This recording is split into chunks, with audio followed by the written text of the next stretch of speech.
Shalom. Welcome back to Parasha Highlights and Insights. This is Rabbi Abraham Fisher speaking to you about this week's Parasha, Beshalach. And it's a parasha with much to teach us. So uh, let's get straight to our outline of this parasha. So the parasha essentially is divided into two parts. One which culminates with or centers around the splitting of the sea, and the other taking Bnei Yisrael from that point uh, in their next travels in the desert, as we will see. Okay, so let's take a close look at as what is happening. So the Torah says that when Paro finally released Bnei Yisrael from Egypt, Hashem guided them in the correct direction that they were to go. Paro expelled them, released them, uh, and we learned at the end of last week's parasha that they got as far as a place called Sukkot, but now they're leaving Egypt, and Hashem guides Bnei Israel towards the desert rather rather than a more direct route, and we'll discuss that a little bit later on. But we know that he is guiding them in the direction uh, towards the Har Sinai, towards Mount Sinai, which is ultimately where they're going to meet up with the divine presence and receive the Torah, but also in order to uh, mislead, let's say, the Egyptians, lure the Egyptians to pursue after them. Um, so they go into the desert. And we are also told that Moshe, as everyone in Bnei Yisrael was preparing to leave, Moshe fulfilled a promise that was made to Yosef before he died. Yosef made his family swear that they would take his bones out with them when they left. And so this responsibility falls to Moshe. Moshe takes out the bones of Yosef because Yosef had promised his family, and this promise, this oath, was passed on from generation to generation till now. The time has come to take the uh, the remains of Yosef out of Egypt. As they leave Sukkot, they come to a place called Etam, which is on the edge of the desert. Means essentially they're leaving the territory of Egypt. We are told also how Hashem guided them. Hashem provided them with a pillar of cloud. In other words, something that was made out of cloud, but in the shape of a pillar during the day, and a pillar of fire by night. It was replaced by a pillar of fire by night to guide them both day and night in the desert, and always to indicate to Bnei Yisrael that Hashem is taking care of them and guiding them. And in fact, we might say that this is a central theme of this of this parasha, that Hashem is now guiding them into this next phase of their lives as a people. As long as they were in Egypt, they were slaves. They were subject to the will and the whim of human beings, of Paro. But from now, ever since the Exodus, as we continue, Hashem is going to be the one to guide them, to take care of them, and we'll see if in a number of instances throughout this parasha just how and in what ways Hashem takes care of his people. So he's guiding them, uh, cloud by day, fire by night, and that brings us as up to this place called Etam. Um, Now, this next section, Paro changes his mind. How so? Well, Hashem tells Moshe to tell Bnei Israel that they are to change direction. They are to uh, change the direction in which they are traveling. The word will get back to Paro, and to encamp in a certain place that Paro will conclude they are uh, that they're confused, they're in the desert, they don't know which direction they're going, and this will give Paro the idea, or will allow Paro to conclude on his own that he should chase after Bnei Israel and try to bring them back. And Hashem said that that's what will happen. Paro um, will become stubborn again, and this will give Hashem the opportunity to really be glorified through through the Egyptians. And so that's what happens. They change course, as Hashem said, and Paro leads his people. He persuades his people to to go after the Israelites. What have we done? How could we have allowed them to leave? How could we have sent them away from serving us?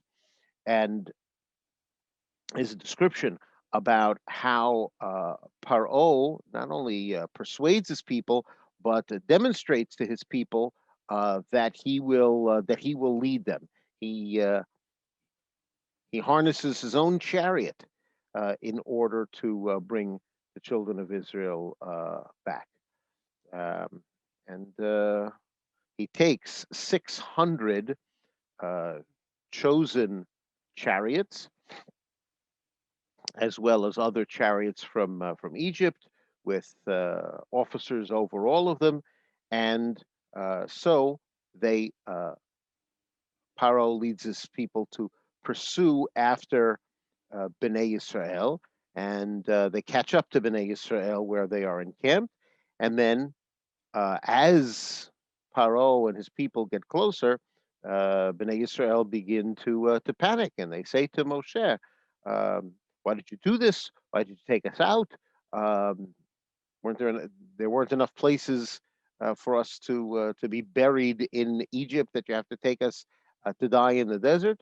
And Moshe assures the people that Hashem will save them, that this is when you will see the full salvation of Hashem, just how much Hashem takes care of you. Hashem will do the battling. You remain quiet. Well, it's difficult for them to do this.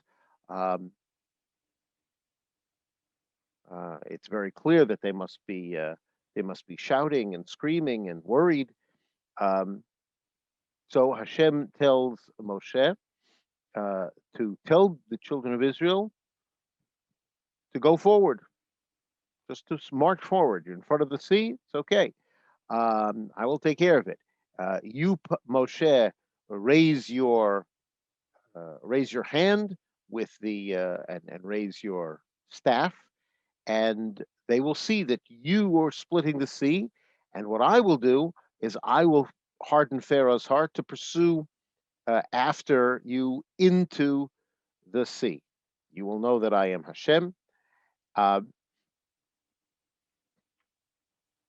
it's also at this point that the angel, the manifestation of Hashem's presence, which probably refers to the pillar of cloud and the pillar of fire, moves. Instead of being in front of Bnei Israel, leading them. This time, at this point, it goes between the two camps, between the Israelite camp and the Egyptian camp, in order to protect the children of Israel from the Egyptians. Um,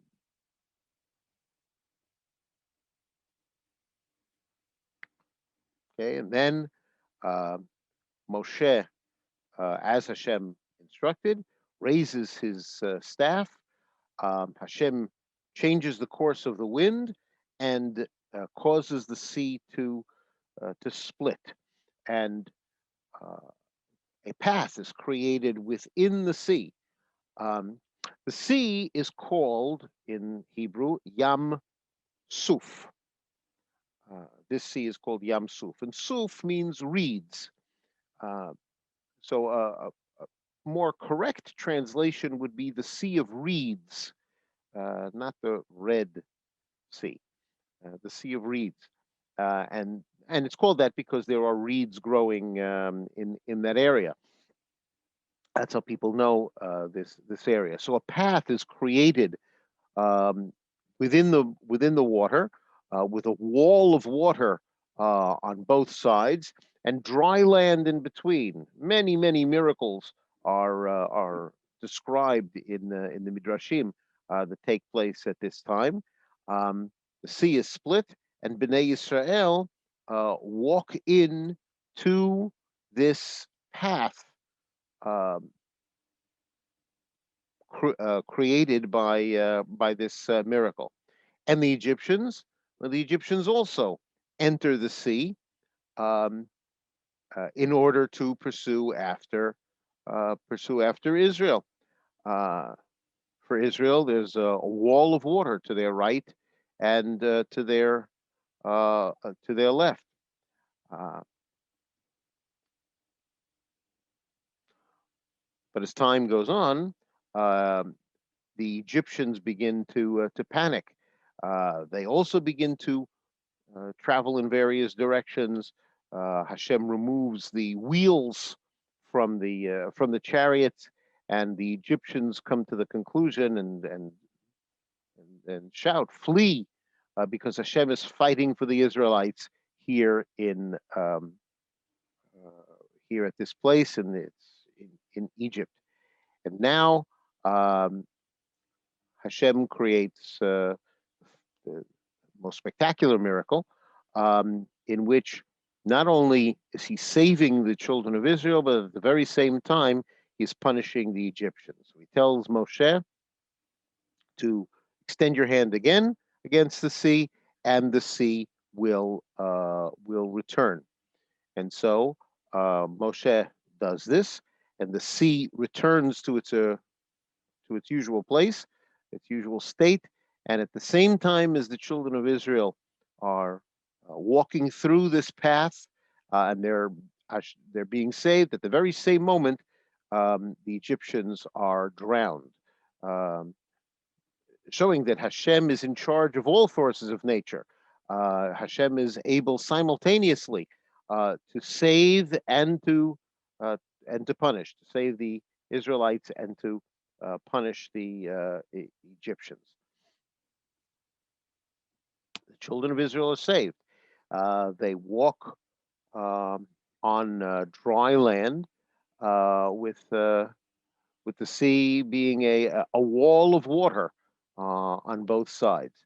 And when the people see all of this, they they achieve a level of belief.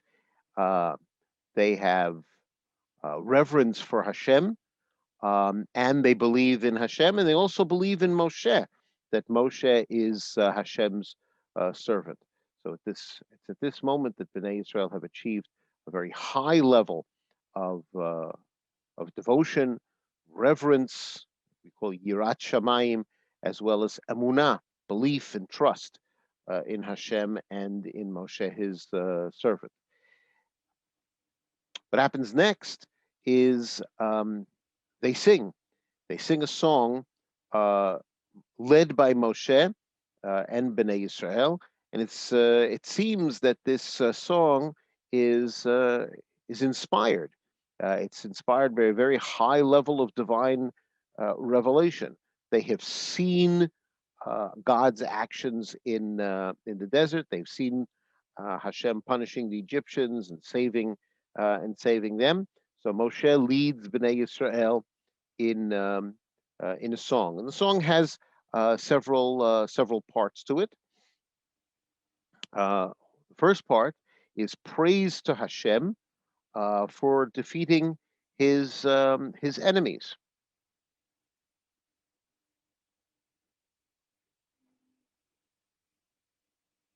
Another part, it talks about just how powerful Hashem is, all of Hashem's uh, uh, manifest abilities, controlling the forces of nature, what Hashem is able to do and has done in at the sea, of course, also in Egypt as well.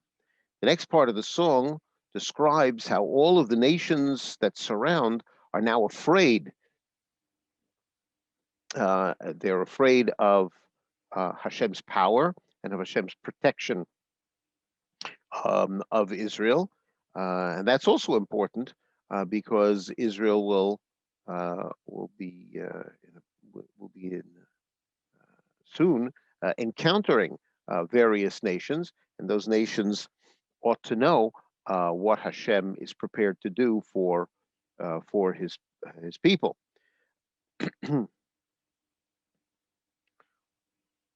Towards the end of this song is kind of a prayer that Israel should come eventually into its land, and there, when they're in their land, they should be able to proclaim God's sovereignty, God's majesty from his sanctuary.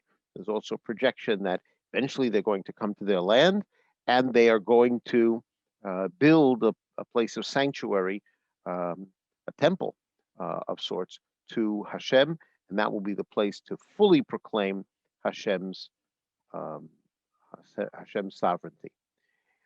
We're also told, kind of an addendum, that Miriam, that is the sister of Aharon and of Moshe, and she was a prophetess, leads the women also in song, similar to the song of Moshe.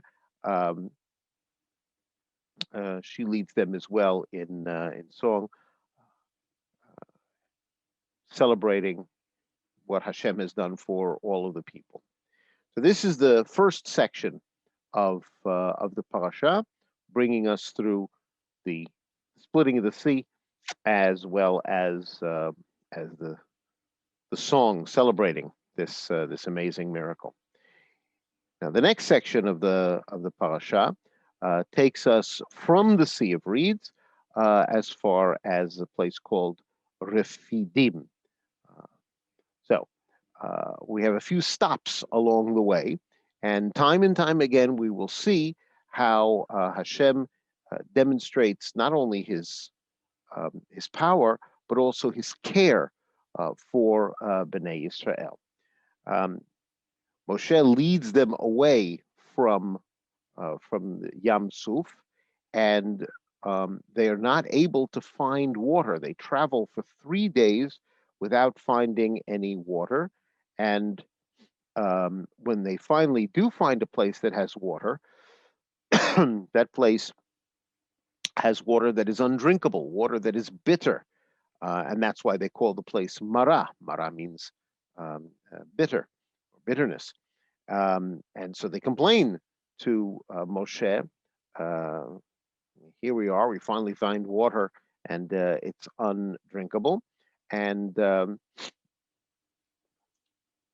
so Moshe prays to Hashem for instruction, and Hashem shows him a certain tree that he is to take, and he is to throw that tree, which Chazal say the tree itself was bitter, and to throw this bitter tree into the bitter waters, and it transforms the water into sweet water, making it drinkable.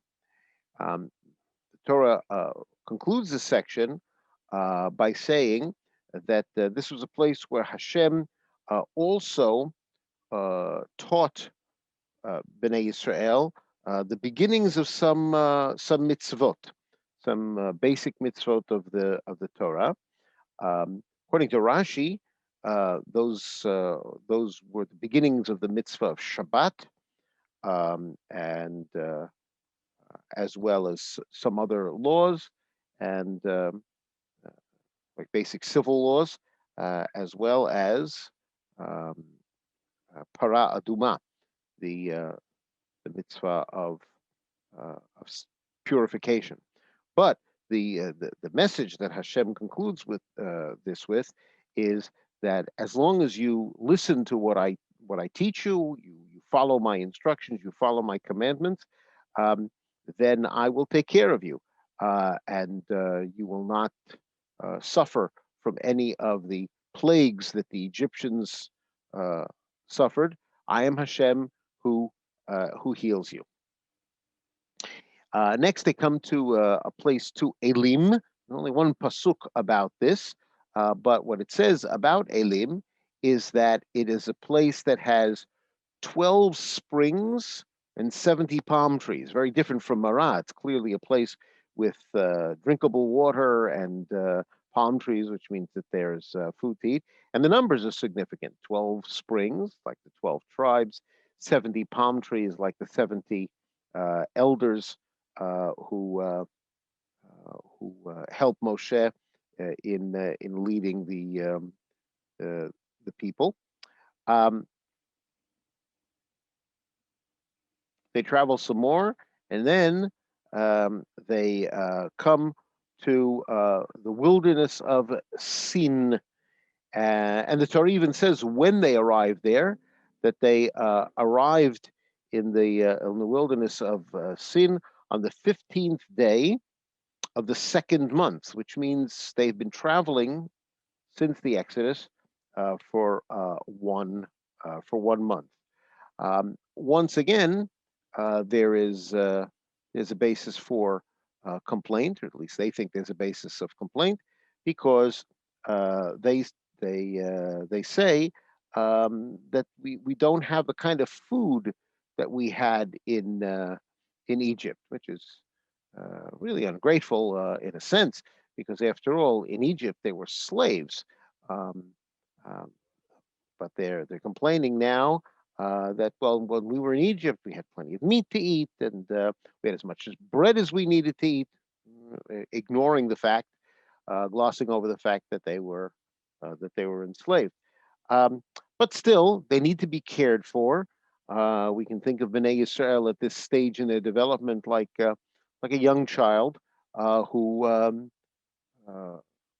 we indulge only because he hasn't quite learned what to complain about and what not to complain about, and so they will get what they ask for. Moshe assures them.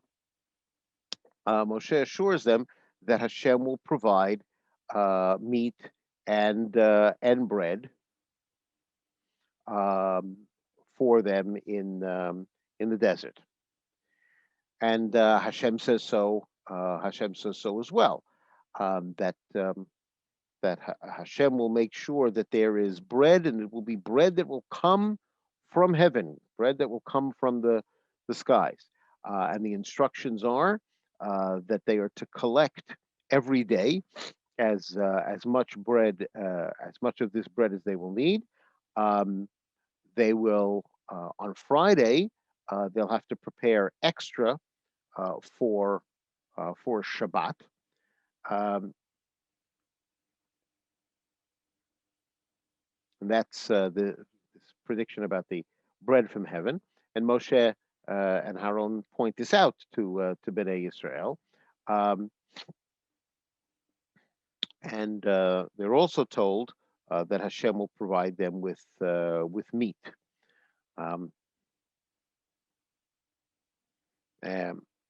Because they're complaining, and they have to receive, but they have to understand where everything comes from.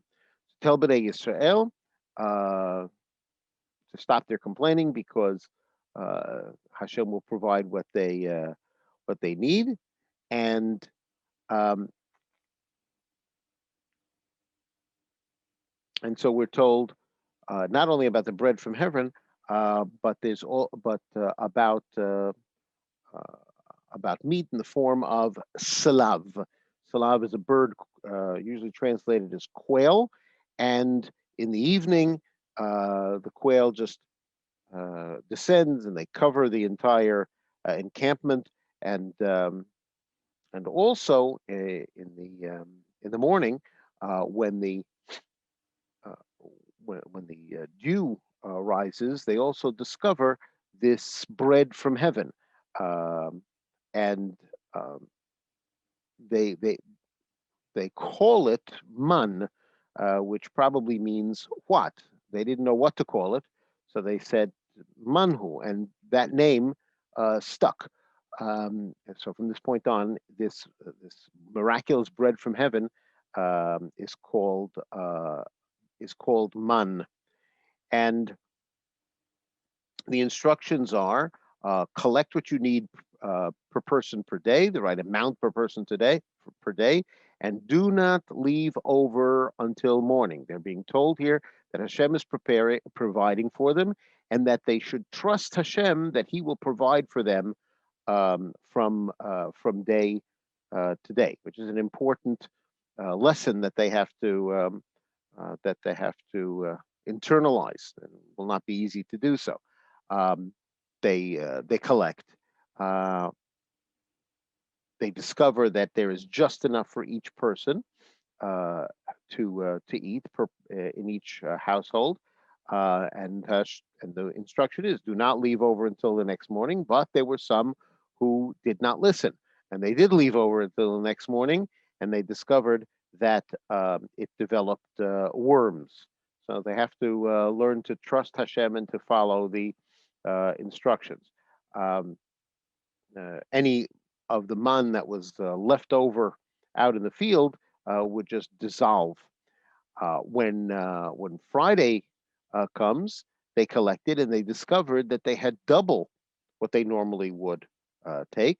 And this is the instruction that Moshe says, um, and that is that Friday is the day to collect double and provide for Shabbat as well. This is the basis of the practice of having double loaves of bread on Shabbat. But again, the instruction is do not go out to collect on Shabbat, because there won't be any man provided for them. Of course, uh, they didn't listen.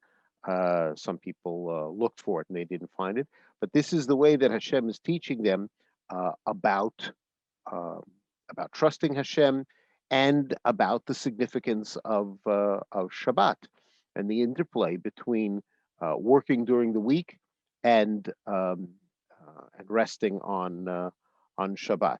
See, Hashem has provided for you the Shabbat so that you can rest from your work, rest from your activities during the week. And eventually, of course, they learn this. We're told that they had the man for 40 years in the desert. It's kind of a projection of the fact that they're going to be in the desert for 40 years. And man will stop after they enter the land of Israel, some little bit after, from which time that they will be able to eat from the produce of the land. And the final important point is that Hashem tells Moshe to take a special container, a jar, and fill it with man as a remembrance. And that jar, of course, will not breed worms, because that will remain in the temple in the sanctuary for quite a long time, as a reminder to Hashem of how Hashem has provided for Bnei Israel. Next, they come to a place, and once again, there's a complaint about water. Um, there is no water in this place, and they complain and they ask for water. Give us water. And Hashem tells Moshe how to obtain water for the people. Go to a certain rock, take the staff with you, the same staff that you used to smite the Nile, and strike that rock, and water will come forth, and that's exactly what happens.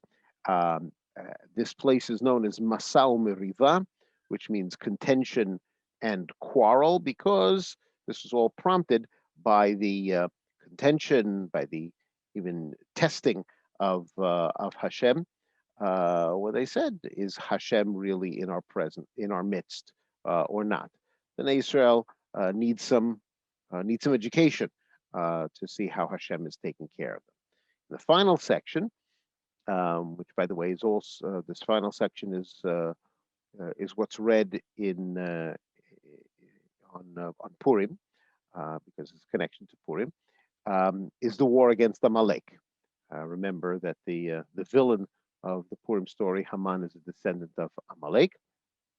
And we're told that Amalek attacks, and they had no reason for attacking. Bnei Israel did not pose a threat to them, nor to their land. Amalek attacks purely because of hatred of Bnei Israel. And this happens to Bnei Israel because they need to learn about trusting Hashem, how Hashem is in fact in their midst, and is there to take care of them.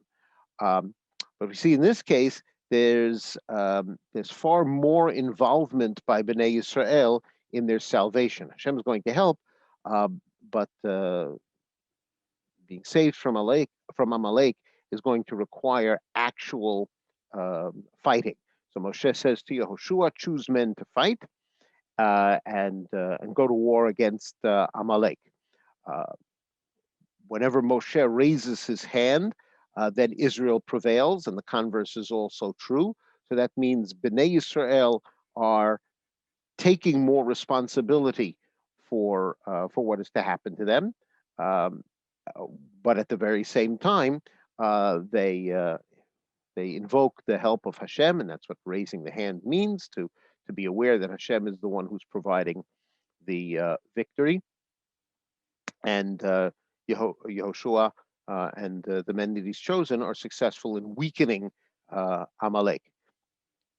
So this is another important step in the, shall we say, education and development of Bnei Israel, that although Hashem is there to help them, they have to gradually learn to do things for themselves. So the fact that they are able to fight under the leadership of Yehoshua means that they are beginning to develop some independence, being able to stand up for themselves as well. Hashem says to write this down as a remembrance, that there will be war against Amalek, and Moshe builds an altar, and the Parsha concludes by saying that there will be war against Amalek from generation to generation, until eventually Amalek is destroyed, because Amalek is the nation that hates Bnei Israel purely because they are the nation of Hashem.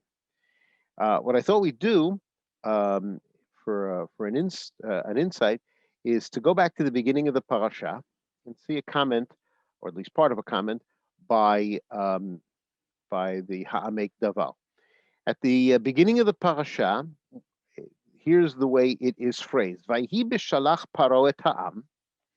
And it was when Paro let the people go, because that's what Paro did, he released them. Velo nacham Elokim derech eretz Pelishtim. God did not lead them by way of the land of the Philistines. The land of the Philistines is along the coast. So the Hashem does not direct them to go to stay along the coast of the Mediterranean, um, which would lead them directly to the land of the Philistines. And then we have a difficult phrase, ki karov hu. Now, there are translations that want to translate the word ki as although. Um, God didn't take them in the shorter route, although it was close. Um, the problem is that we don't really find cases where the word key means although. The word key can have a number of meanings, but although doesn't seem to be one of them, although there are commentaries who do want to say it that way. Um, um, I chose a different translation, which will be in line with what the Ha'amek Davar will say, um, to translate key as which. Um, God didn't take them along the shorter route, which was closer, right? Um, Ki amar Elokim, because God said, Peninachem ha'am, perhaps the people may have a change of heart. Birotam milchama, when they see war, they're going to encounter war. Vishavu mitzrayma, and they will return to Egypt. Um, a few difficulties in this pasuk. I want to share with you the way that the Ha'amek Davar, Rabbi Naftali Tzvi Yehuda Berlin, understands this. Um, he says that the word karov, the word ki rather, um, clearly is not does not mean although, but rather it's an explanation. It's the reason that the reason why God took them to did not take them to this along this shorter route is precisely because it was so close. It was too short a journey into the land of Israel. Uh, and he says, on the other hand, the other part of the verse that says that God says um, that God says the people may have a change of heart if they see war. That's not the main reason why God does this, because as we well know, there are many places, many instances after this where they do say, "Oh, we have to go back to Egypt." It happens time and time again. In order to explain this more fully, he references a pasuk and his insights on that pasuk in Ha'azinu, the very, very end of the Torah. We have another song where the Torah describes how Hashem has been taking care of and continues to take care of Bnei Israel, and that's this pasuk over here. Kenesher Yair Kino Al Gozalav Yerachef. God um, stirs up his the people in the same way as a nesher, an eagle, stirs up its nest and um, hovers over his fledglings, um, and he will take them from where they are. That's what he always does. Um, and it also says that Hashem dwells alone, and there's no other nation with him. So there he explains that the special way that Hashem takes care of Bnei Israel is uh, to make the people of Israel um, alone. In the same way that Hashem is unique, Bnei Israel need to uh, be unique. Um, he stirs them up. He takes care of them from afar in order to give them their special character. So uh, the Ha'amek Davar's point seems to be that Hashem is guiding them, as He guides them time and time again, not in the the shorter route, because the shorter route is too close. That's the real reason. They need an opportunity um, to be led and to really learn how to take care of themselves.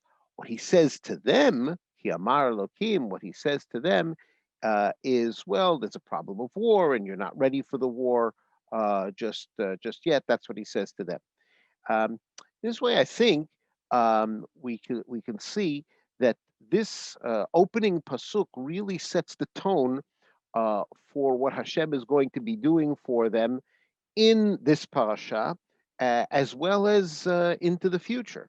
Uh, that Hashem is at the very same time going to take care of them, and he's going to protect them, and he's going to provide for them. There are many instances of providing for them throughout this parasha, but at one and the same time, he is guiding them in such a way that they learn to be the unique people that they need to be. And that means they need to learn step by step how to take responsibility for themselves with God's help. So, as I've said in the past, this is God behaving as a parent. In the early stages of a child's development, the child needs the parent a great deal. But as time goes on, the parent has to allow the child, to develop and become a more and more independent individual. And that process, that gradual process, begins right here. So Hashem knows the right way to guide them uh, in order for them to become the people that they need to become. Well, I thank you once again for joining me in this week's uh, installment of Parasha highlights and insights. There's a great deal to talk about in this parasha, and I hope we've given you some ideas to think about and to discuss at the Shabbat table. So I thank you again. I look forward to seeing you again in the next time. This is Rabbi Abraham Fisher saying Shalom.